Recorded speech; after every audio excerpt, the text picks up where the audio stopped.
I want us to try to look at the situation and divorce yourself from any influence of what you think about Julian Willap, the man.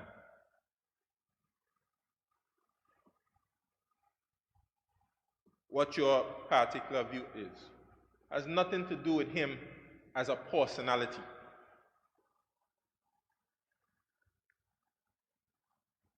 Mr. Speaker, we have something called the Legal Professions Act. It's a law of the Virgin Islands. I think it came about in 2015, if I'm correct. And I have to study the law a little more, Mr. Speaker, but that law mandates, it's not an option, mandates that those persons who practice law in the Virgin Islands have to be called to the bar.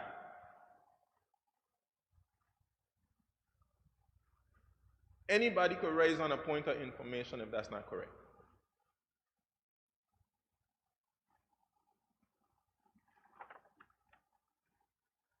The Commission of Inquiry, ironically,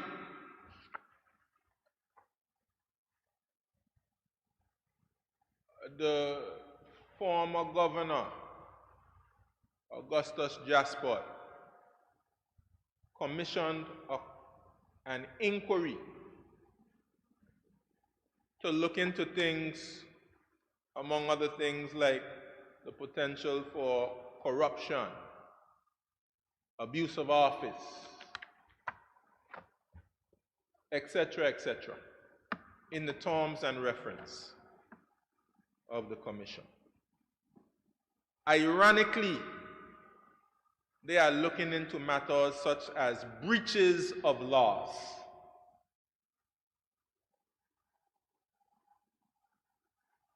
And they have 3 individuals, I don't remember their names. Mr. Rowett is one, I believe. I think another one named King. There's about 3 of them, who are doing legal work in the Virgin Islands and were not called to the bar. That's a very important fact that must be aired, must be ventilated. Another important fact: when you breach that law, it is a criminal offense. I'm going to get into why I believe these Commission of Inquiry lawyers committing criminal offenses in the Virgin Islands is no big deal to us.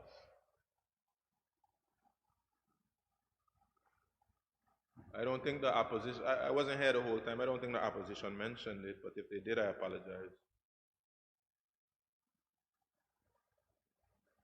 I don't think anybody marched on it. Nobody is outraged by it.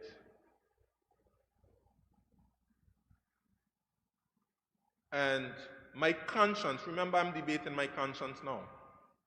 My conscience cannot allow me not to bring it up and not to recognize it. Because it doesn't matter whether you come from the United Kingdom, it doesn't matter whether you come from Guyana, it doesn't matter where you come from Australia, it don't matter where you come from, you should respect the laws of the Virgin Islands. And if you do not respect those laws, it shows a fundamental lack of respect for this country. Why is it that nobody is outraged at that?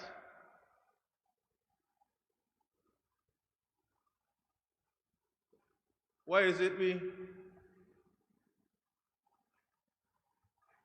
we can only see things from one side?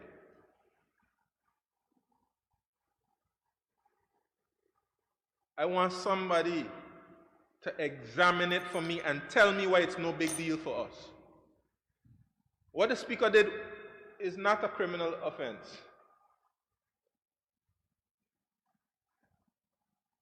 It's not.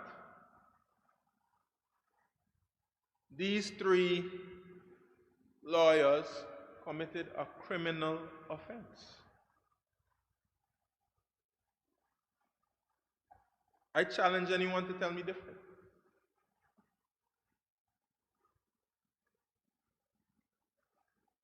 The Honorable Speaker made an application before the courts to object to their, please correct me if I'm wrong, their participation in the proceedings based on this breach.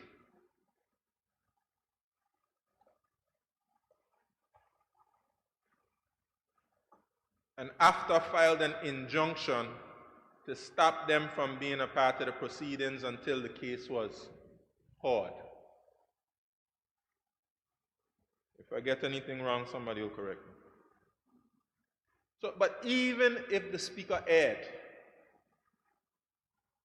even if the speaker made mistakes, even if the speaker wasn't advised well, even if potentially the judge came to the wrong conclusion, the question still remains for me.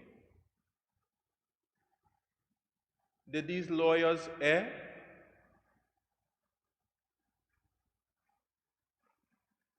Did they err? Were they perfect? Did they do what they were supposed to do? And why is it? Why is it, Mr. Speaker,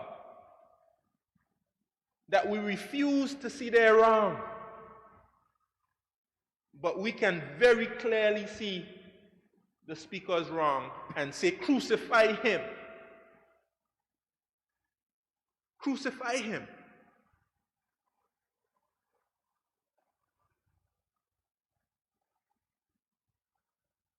I have a theory, Mr. Speaker. I have a theory. My theory is we are doing what we have been trained to do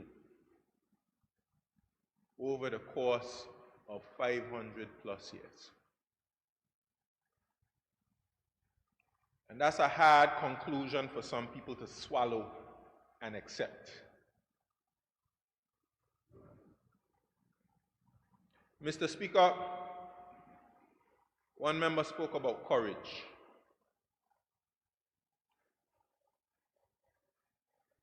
Mr. Speaker, voting against exempting the Speaker, that doesn't take courage.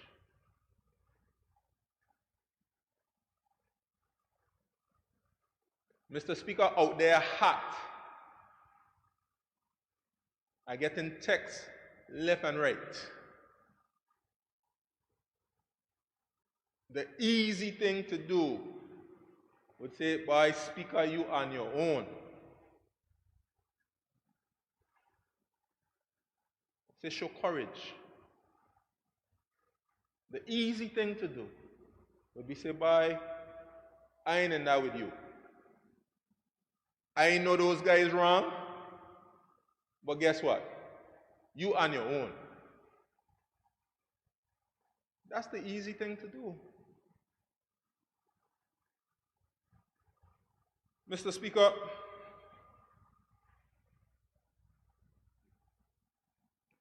talk about courage. You know what takes courage? Standing up to the United Kingdom.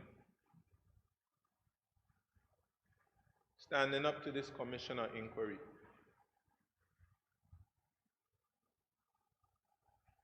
I bring it up all the time, but people don't want to hear it. I'm going to keep saying it. They called for a commissioner inquiry in the UK. These are facts. We want to pay attention to the facts we want to pay attention to. These are the facts. They called for a commissioner inquiry. Persons were calling the administration of Boris Johnson corrupt. And they demanded an inquiry. Boris Johnson said, now is not the time. Let us focus on the response to the pandemic. Who are we? Who are we? Chap liver? I can show you many instances of inequality.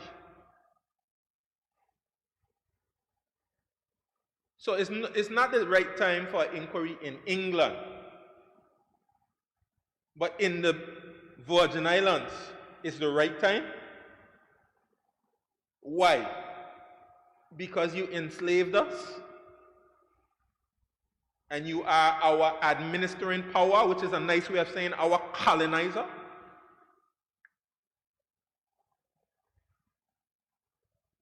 That's the reason why you could have a commissioner inquiry here, but not in the UK. Why are you focusing on that far? That ain't got nothing to do with we here, does it? Does it not?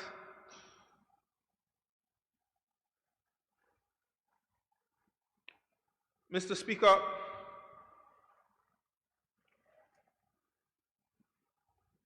they say Shawande used to march every week. And every time you turn around Shawande marching for this, marching for that. Every week you were out there with a picket sign. Mr. Speaker, I can remember very vividly every single issue I marched on or rallied on. And I'm consistent in being able to recognize who the enemy was. And I'm not, when I say enemy, I'm not even talking about people. Just in case some persons want to get confused. The biggest issue I marched against was Bywater.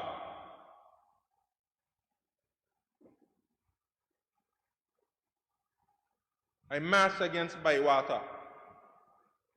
And this is what the people don't understand. They don't understand who the real enemy is. And I'm not talking about those persons from Bywater or Seven Seas. I'm talking about inequality. I'm talking about dominating our economy, taking away opportunities from us. That's the enemy. That's why I fought against. Company came from the UK to take opportunities away from our people. I wasn't marching against Honorable Fraser or Honorable O'Neill. I wasn't see the big picture. See the big picture. I was arguing against, I was marching against taking away our opportunities from us. I was standing up for the vision of Noah Lloyd.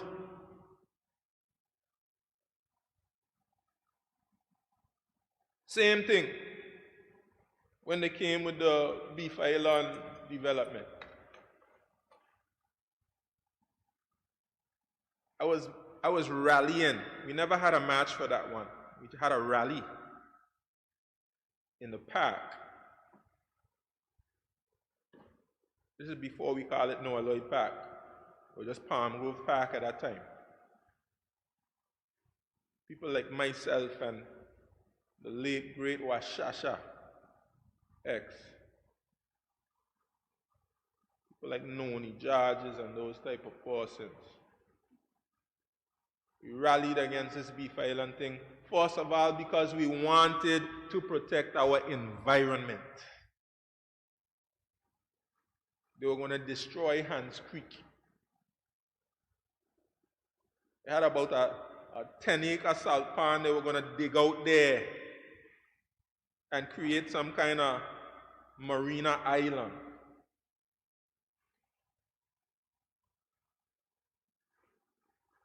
I rallied against it. I wasn't rallying against the NDP. They were just the ones who were bringing the decision. I was rallying against persons coming from elsewhere to destroy our environment and take our economic opportunities.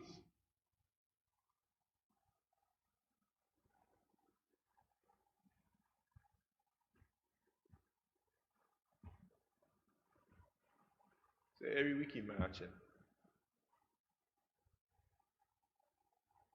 I rallied against the NHI. That one there we just had a petition, that's all we did. We had no march, no rally, just a petition. All I told them is think this thing through properly, go back to the drawing board. That's all I said.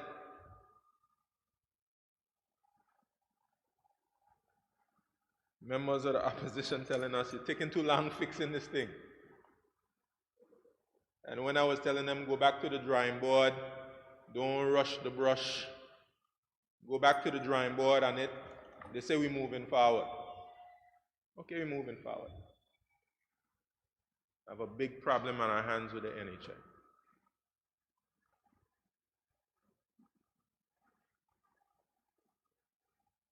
I'm struggling to remember another issue. The last match I did, my cousin Heritage on a truck by himself. Lord, I had a one-man chipping behind the truck. I had a one-man chipping behind the truck. I think I see Washasha on the side. The amount of people behind that truck couldn't even fill up a car.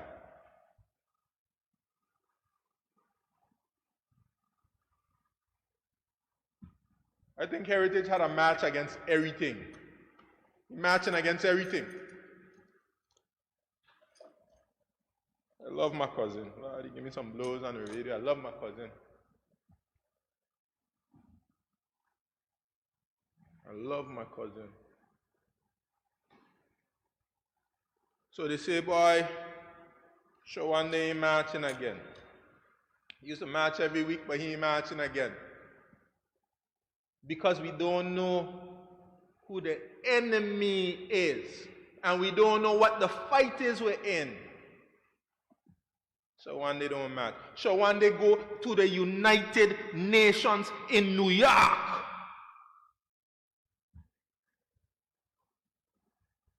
Hitting Babylon some real body blow. Lord, we got Rasta man fighting against Julian Willock. And they'd be on the radio back in the COI.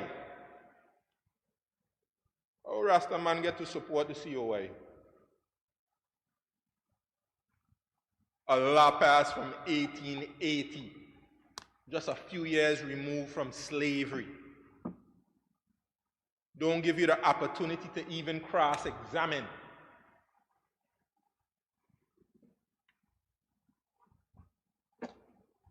I have one Rasta man who does call Tola Radio.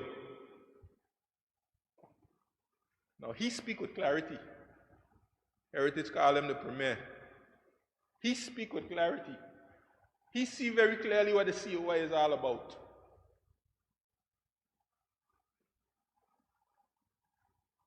He knows what it's about. He can see what has been done in the talks and Keikos.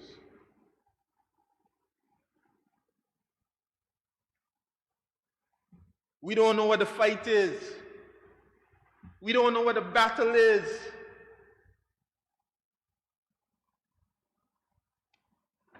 Members of the opposition, I have to tell the public that I love them.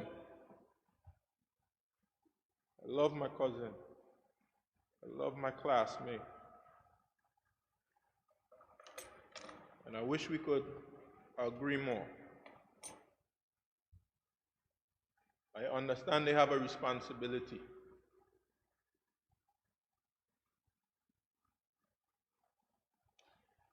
But this issue here we disagree on. And it's a serious issue.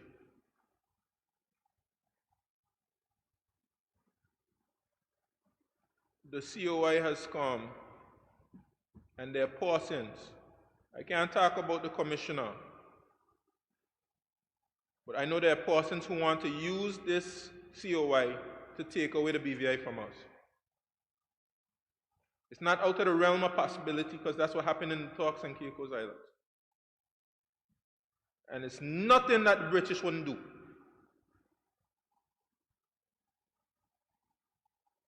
And they are coming here to make a case against us.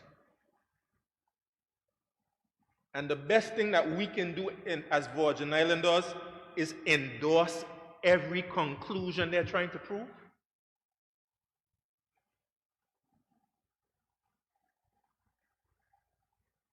They call us corrupt. They say they try and prove us corrupt. And every speech we make is trying to show how corrupt we are.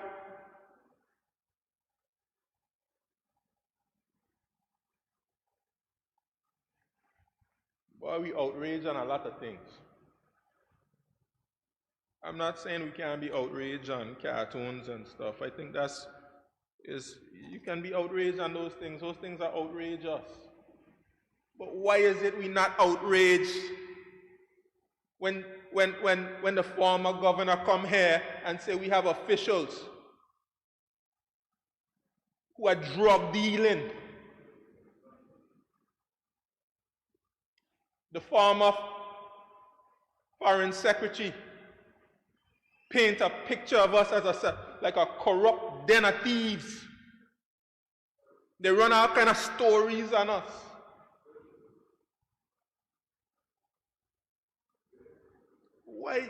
Why is there no outrage?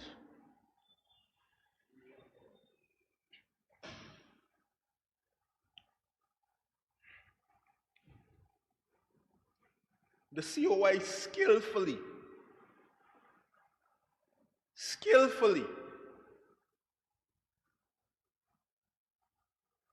and deceitfully made it seem to the public that we approved persons guilty of rape. You think the commissioner inquiry did that by mistake? Why do we not reference the letter that came out after they did that from the Attorney General? Condemning them for that deceitful action that they took, seeking to paint a picture of the cabinet of the Virgin Islands as taking an irresponsible course of action. Do you know what they were attempting to do when they did that? They're saying to you that you are not qualified to lead. And they're not talking about VIP. Because they'll take the NDP and rake them over the same coals. They're trying to show you, the public, Forget about this idea of having your own autonomy. Your leaders are incapable, morally, intellectually, so that when we come and take over, you'll say, there are people calling for them to come and take over. Falling right into their trap. Oh gosh. Do we know what we're doing? And then we're going to talk about heroes and foreparents. We're going to talk about our great leaders. And we're going to talk about, we have a holiday coming up later this year, later this month. The Great March and Restoration Day. The 1949 Great March and Restoration Day. Do we know what Faulkner was fighting for? Do we know who Faulkner was fighting? Glanny Fonseca, Carlton de Castro. Do we know who they were fighting?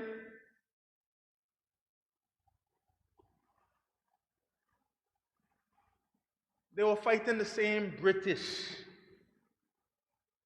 to give us some measure of democracy here.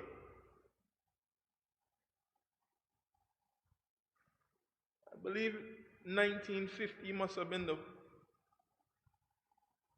first time, the historians will have to correct me, that every individual would have had the opportunity to be able to vote. That persons who could only run and vote if they had land, if they could read, things like that. We're fighting for democracy for the people. Come on, man. The people march for it, and we want to give it away on a platter. When you talk about respect, what about respect for those people, those 1,500 who marched for democracy, for autonomy?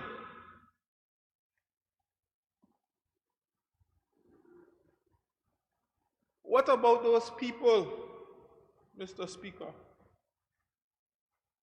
What about Perrine Georges, who testified against this British planter, Arthur Hodge, who used to just kill the enslaved persons at a whim? Pick up a mango, just kill you. Pour hot water down your throat.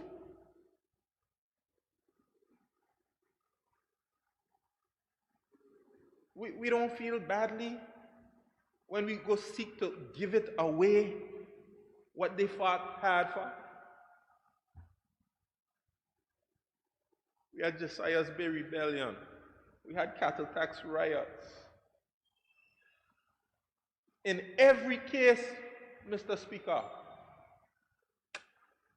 we were fighting against the same enemy.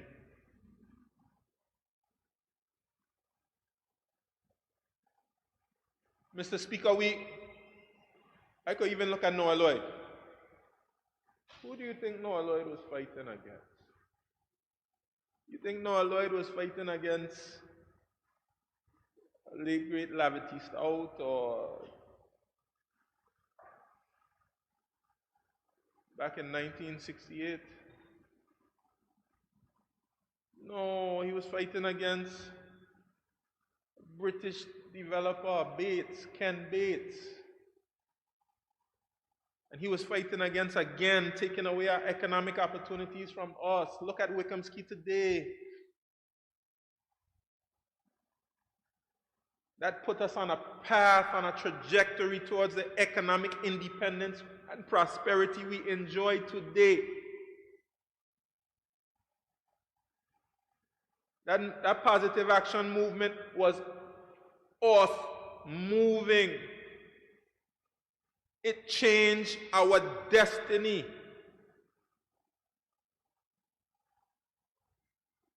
Look at all of those prominent and wealthy persons on Wickham's Quay. None of them would have been there.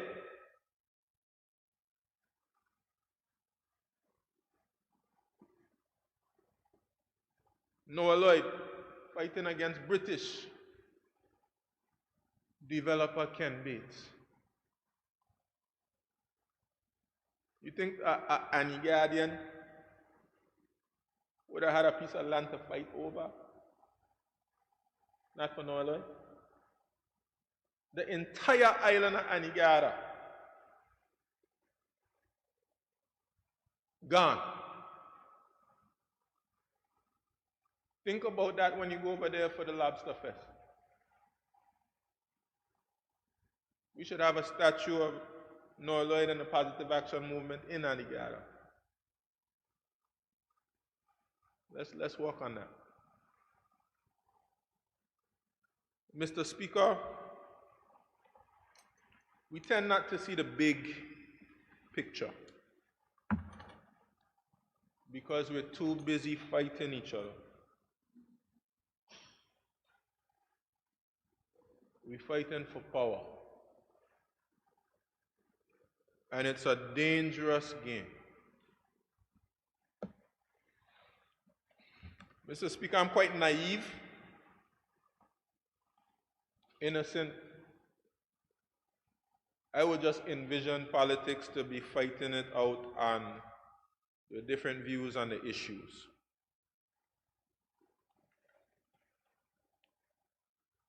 But that's just me. We use every trick in the book. Tell you how much bush cutting 120,000 could get. It's good. It's good. Those guys are skillful. But let's not make this a party thing. Because we could go back and ask yourself how much bush cutting the 7.2 million could have get you. And how much school the 7.2 million could have built. Let's just don't go there at all. It don't make any sense. Just lead her out of it at all.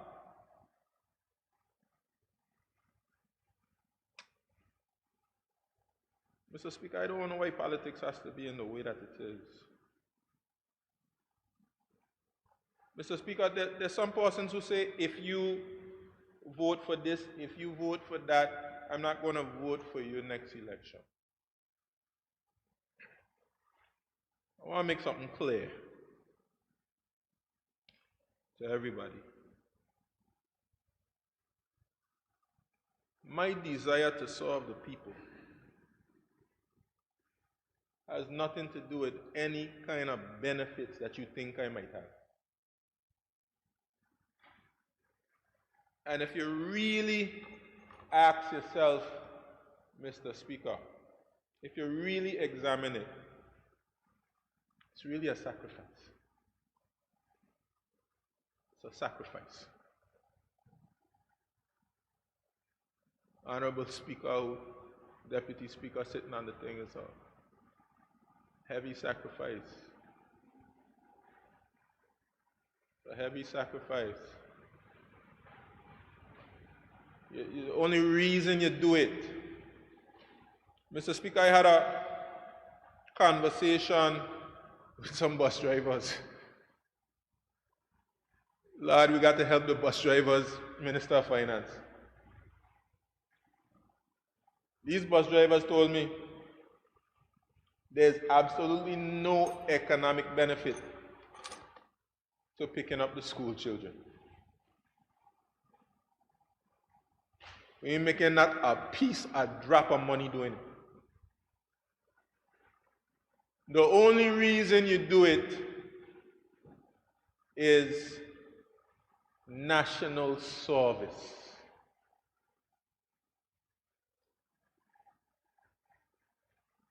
It's a sacrifice. So, Mr. Speaker, I gladly offer myself to the people to serve them. But I ain't gonna tell no lie. I ain't gonna do anything dishonest. I ain't gonna muzzle myself. You could forget that. I'm gonna always come here and I'm gonna speak from the heart. I'm going to do my best to improve the conditions of the people, and then I go before the people and I accept the result. And if it be God's will, it will happen. If it's not God's will, I accept it. You can't, not a soul can threaten me with a bullet, Mr. Speaker. Now, you are correct when you say that the people are the boss. The people are the boss. But even the boss, Mr. Speaker, can't stop you from speaking your conscience. And let me tell you about leadership.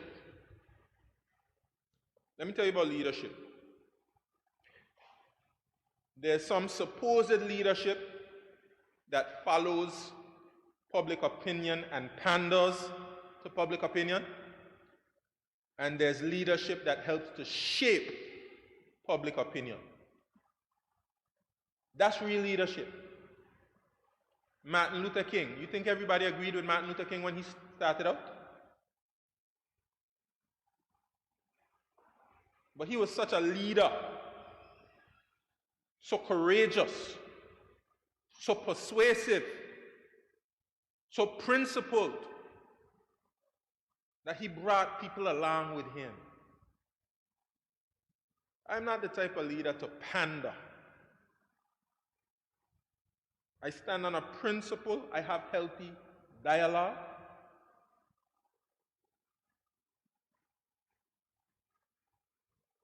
And then we come to a conclusion.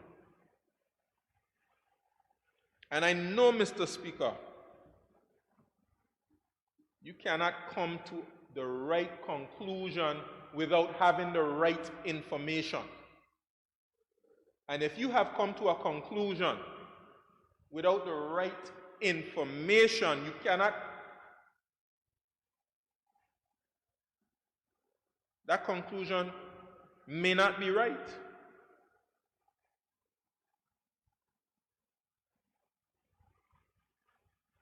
I want to ask the public,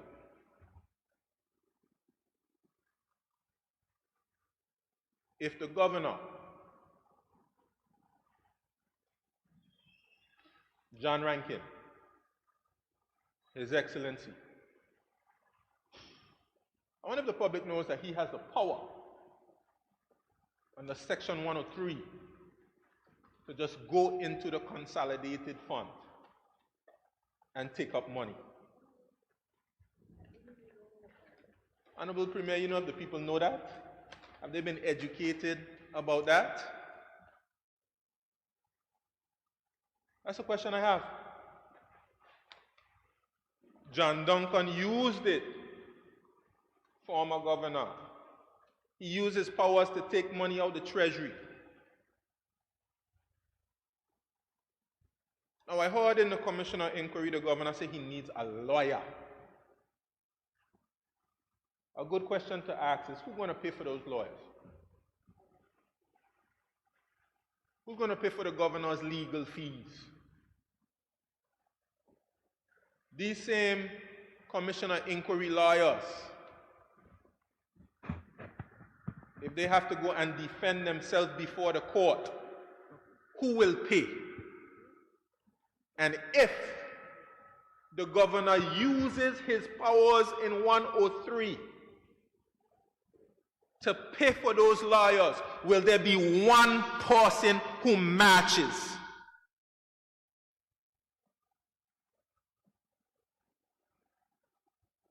We got a lot of energy for people who look like us. We got a lot of fire. We got a lot of picket sign. We got a lot of bullhorn. Let the governor use his powers. He could take up 120, he could take up 1,000,000, not one will match. And then we talk about courage. Who have courage?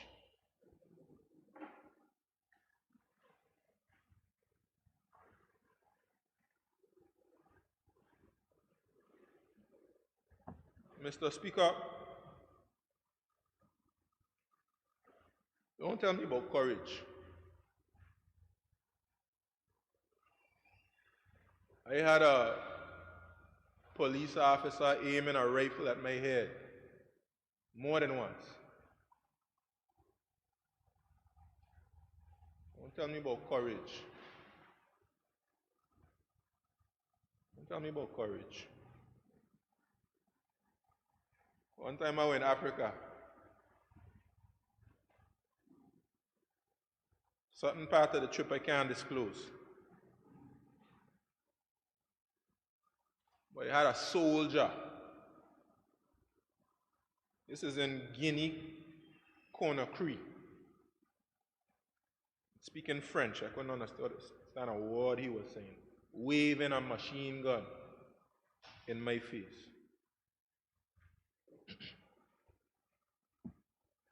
And they tell me when we got out of that jam, that ain't nothing for them to leave somebody just in the bush.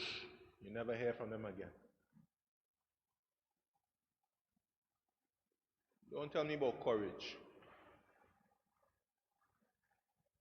Mr. Speaker, I ain't giving up my backbone for anybody.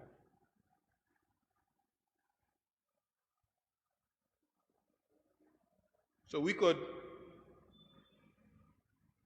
agree to disagree on certain things, Mr. Speaker, but I want to let Parsons know that I will not sacrifice my conscience for anybody.